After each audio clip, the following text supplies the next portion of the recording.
शहराच्या ठळक बातम्या फक्त सोलापूर रणनीती न्यूज वर।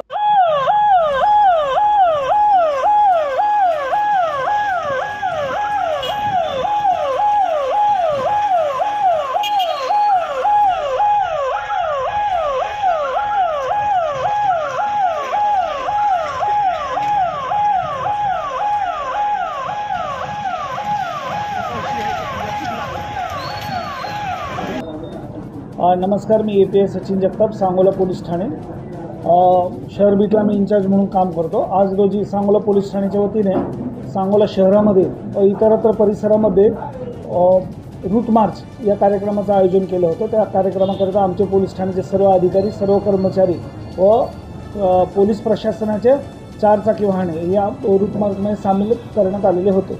या रूट मार्चचा सगळ्यात महत्त्वाचा उद्देश आमचा असा होता की येणारा जो गणेशोत्सव आहे तो अतिशय भयमुक्त व आनंदाच्या वातावरणात नागरिकांनी साजरा करावा याकरिता रूट मार्च आयोजित करण्यात आलेला होता।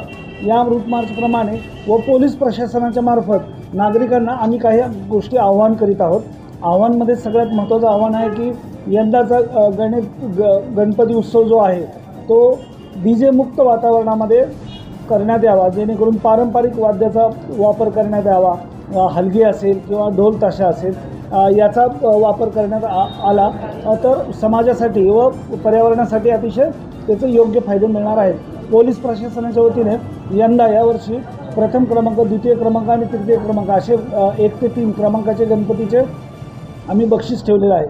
त्यामध्ये जे बक्षीस जे आहे आणि जे क्रमांक आम्ही काढणार आहोत ते त्या मंडळाच्या जे कार्यक्रम असतील त्याप्रमाणे आम्ही ते गुण देऊन, त्यांचा गुणांक देऊन ते नंबर काढणार आहोत।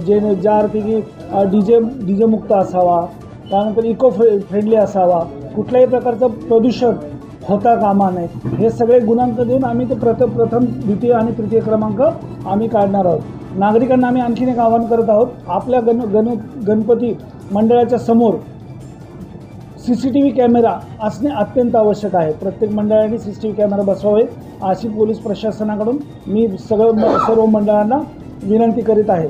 तरी यंदाचा गणेशोत्सव हा सांगोलकरांना, इतरत्र लोकांना व सर्व गणेश भक्तांना भीतीमुक्त, आनंदात आणि सुखमय उत्साह साजरा हो हीच मी पोलीस प्रशासनाकडून विनंती करतो।